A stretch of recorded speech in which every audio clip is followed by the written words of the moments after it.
Hello friends, I am Raj Chauhan, vocational trainer from automotive sector. આજે આપણે વાત કરીશું fuel supply system in automobile every engine.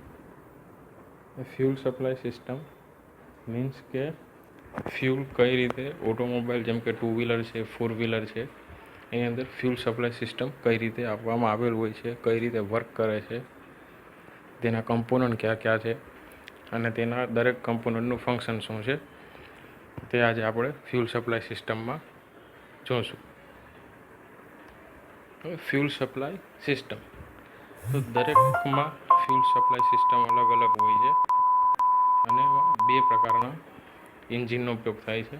તમે જાણતા જ હશો, પેટ્રોલવાળી કાર આવે છે, ડીઝલવાળી કાર આવે છે. હવે જેટલી પણ વાળી કાર આવે છે, ડીઝલવાળી કાર આવે છે, હવે જેટલી પણ પેટ્રોલવાળી કાર છે તેને આપણે એસઆઈ એન્જિન તરીકે દર્શાવવામાં આવે છે.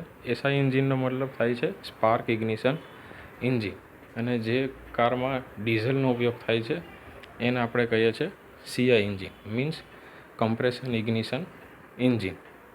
એટલે એમાં 2 વિભાગ પાડવામાં આવ્યા છે, પેટ્રોલ એન્જિન માટે અને ડીઝલ એન્જિન માટે. એટલે એ એન્જિનના પ્રકાર છે. એક છે SI engine spark ignition engine, બીજું છે CI engine compression ignition engine. તો આપણે જોઈશું fuel supply system in petrol engine, મતલબ કે એસઆઈ એન્જિન. હવે પેટ્રોલ એન્જિનમાં ઈંધણ મીન્સ બળતર, પેટ્રોલ છે અને હવા એનું મિશ્રણ એન્જિનના દહન ચેમ્બરમાં પૂરું પાડવામાં આવે. એમાં છે પેટ્રોલ અને હવાના મિશ્રણને દહન ચેમ્બરમાં પૂરું પાડવામાં આવે છે અને ત્યાર પછી એ બનેલું મિશ્રણ કાર્બોરેટર દ્વારા શુદ્ધ કરી અને વરાળ બનાવવામાં આવે છે અને પછી સ્પાર્ક પ્લગ દ્વારા તે બંનેના મિશ્રણને સ્પાર્ક દ્વારા સળગાવવામાં આવે છે. અને પેટ્રોલ એન્જિનમાં પેટ્રોલ છે, બેન્ઝોલ છે, આલ્કોહોલ છે જેવા ઈંધણનો ઉપયોગ એસઆઈ એન્જિનની અંદર મીન્સ સ્પાર્ક ઇગ્નિશન એન્જિનમાં થાય છે.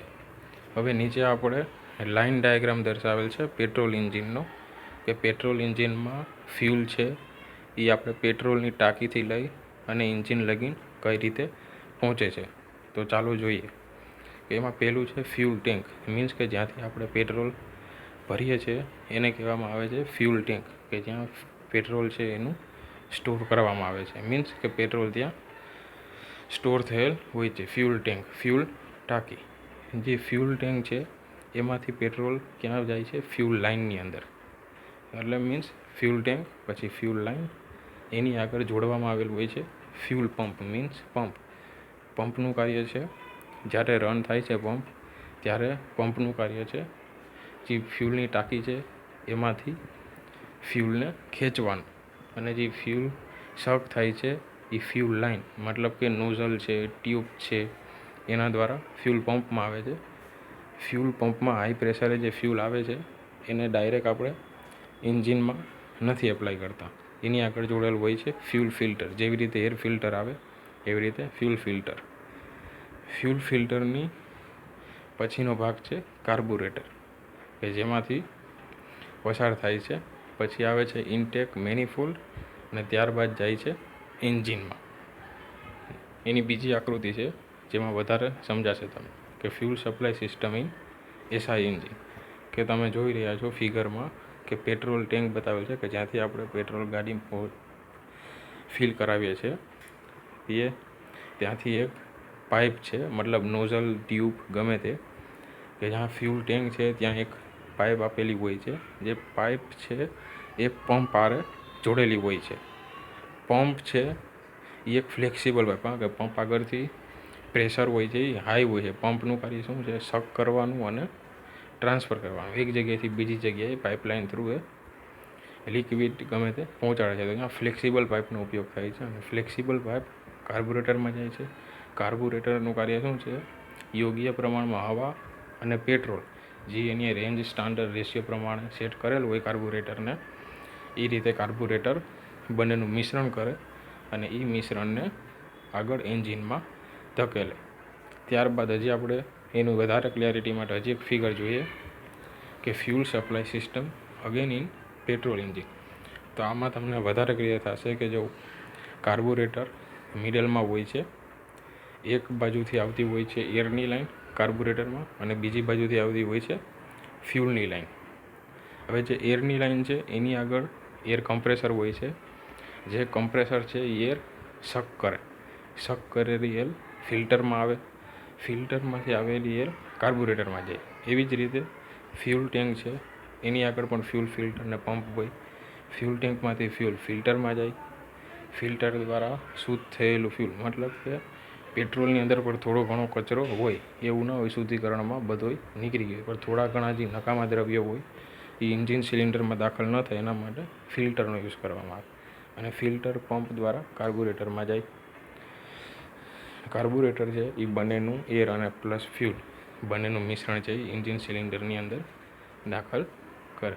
તો આ હતી fuel supply system in petrol engine. પછી એવી જ રીતે સેમ જ છે પણ fuel supply system in diesel engine. બીજી ફ્યુલ સપ્લાય સિસ્ટમ છે પેટ્રોલ અને ડીઝલ બંનેની સેમ જ છે, પણ ખાલી એક કા બે ફરક એવા છે કે જ્યારે fuel supply system in petrol એન્જિનની વાત આવે ત્યારે એમાં સ્પાર્ક પ્લગનો ઉપયોગ થાય પેટ્રોલ એન્જિનમાં, અને જ્યારે ડીઝલ એન્જિનની વાત આવે ત્યારે એમાં ઉપયોગ થાય છે ફ્યુલ ઇન્જેક્ટર.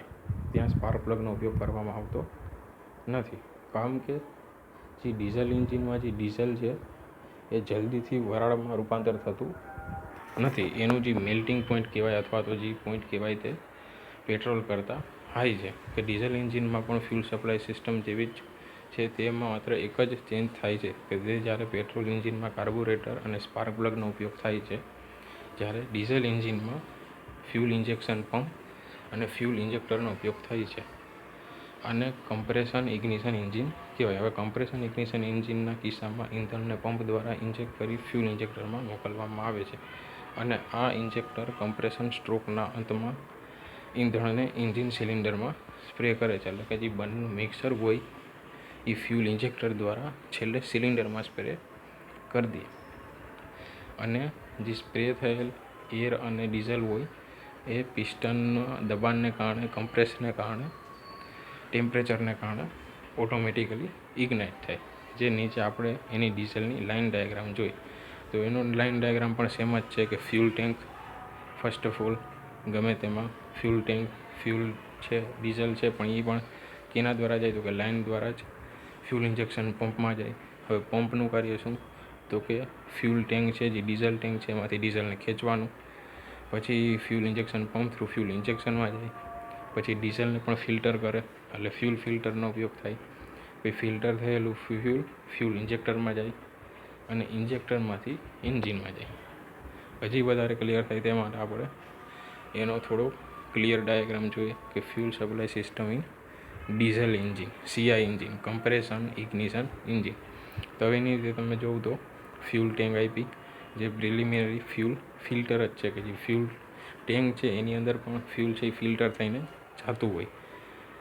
પછી ફીડ પંપનો ઉપયોગ શું છે, ડીઝલને લાઇન દ્વારા ખેંચે અને એ ફિલ્ટર થાય, એ ફિલ્ટર દ્વારા ઇન્જેક્ટર પંપમાં જાય અને ઇન્જેક્ટર પંપ થ્રુ ઇન્જેક્ટરમાં જાય. એવી જ રીતે આ બાજુથી એર આવે, એરને ફિલ્ટર કરેલી હોય અને એર અને ડીઝલ એ બંનેનો સ્પ્રે કમ્બશન ચેમ્બરમાં કરવામાં આવે. હવે જ્યારે એમાં પિસ્ટન બતાવેલ છે, પિસ્ટન જ્યારે અપ મૂવમેન્ટ કરે ત્યારે એના દબાણ થાય, જે ફ્યુલ અને જે ડીઝલ છે અને એર છે એના મિશ્રણનું કમ્પ્રેસ કરે. કમ્પ્રેશનને કારણે ઇગ્નાઇટ થાય અને એ જે ઇગ્નાઇટ થાય એને કારણે એનું જે કહેવાય કે સ્ટ્રોક હોય, ઉર્જા છે એ એટલી ઉત્પન્ન થાય કે એ પિસ્ટનને ફરી પાછો ડાઉનવર્ડ ધક્કો મારે, મતલબ top dead centre to bottom dead centre જાય અને એન્જિન રન થાય. હવે આપણે એના આગળ થોડાક જે ઘટકો છે જે આપણે ફ્યુલ સપ્લાય સિસ્ટમના ઘટકો જોયા એના વિશે માહિતી મેળવી લઈએ કે કયા કયા ઘટકનો ફ્યુલ સપ્લાય સિસ્ટમમાં ઉપયોગ થાય. તો કે એક તો છે ફ્યુલ ટેન્ક. આપણે જોયું કે મોટાભાગના વાહનમાં ફ્યુલ ટેન્ક પાછળ જ હોય છે, ટુ વ્હીલર. અત્યારે તો ટુ વ્હીલરમાં પણ પાછળ ફ્યુલ ટેન્ક આપવામાં આવે છે, લાઇક ટીવીએસ, એક્ટિવા તેની અંદર ફ્યુલ ટેન્ક પાછળના ભાગમાં હોય છે, અને જે ફ્યુલ ટેન્ક છે એ કેની બનેલી હોય, મેટલ શીટ અથવા તો પ્લાસ્ટિકની બનેલી હોય, અને તે ચેસીસ સાથે જોડાયેલું હોય છે. કારણ કે વધારે પડતો લોડ આવે તો બ્રેક ન થાય એના માટે ચેસીસ સાથે જોડાયેલું હોય છે, અને એને કેપ રાખેલી હોય છે, ફિલર ઓપનિંગ કેપ સાથે બંધ થઈ જાય. પછી એનો ફ્યુલ ટેન્ક પછી બીજો ઘટક છે ફ્યુલ લાઇન. તે પણ ઘણી મહત્ત્વની વસ્તુ છે, કારણ કે જો ફ્યુલ લીકેજ થાય એના માટે ફ્યુલ લાઇનને પણ એવી રીતે ચેસીસમાં સુરક્ષિત રીતે બેસાડેલી હોય છે કે જેને કારણે તેમાં બ્રેક થવાના ચાન્સીસ ઓછા રહે. એટલે કે ફ્યુલ લાઇન કેવી હોય છે કે ફ્યુલ ટેન્કથી કાર્બોરેટર સુધી એને જોડેલી હોય.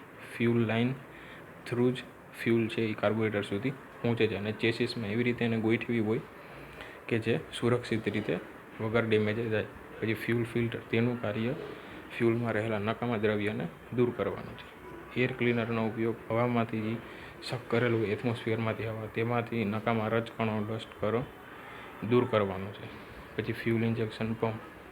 એ ફ્યુલ ઇન્જેક્શન પંપ શું કરે, ફ્યુલ ટેન્કમાંથી જે શોષાયેલ ફ્યુલ હોય એ પંપ દ્વારા ઊંચા દબાણે ફ્યુલ ફિલ્ટરમાંથી પસાર કરવામાં આવે અને ફ્યુલ ઇન્જેક્ટરમાં મોકલવામાં આવે.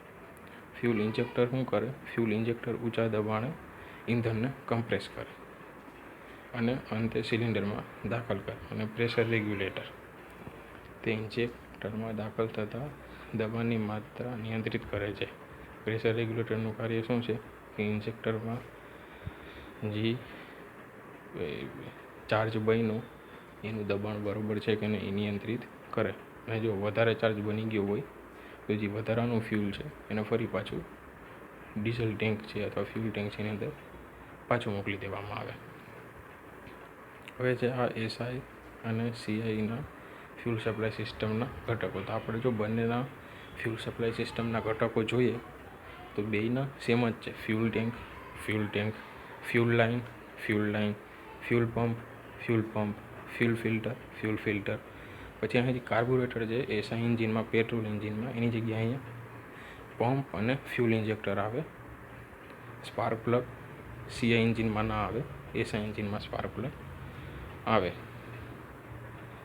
ઓકે, તો આ હતી fuel supply system SI engine અને CI engine. Okay, thank you.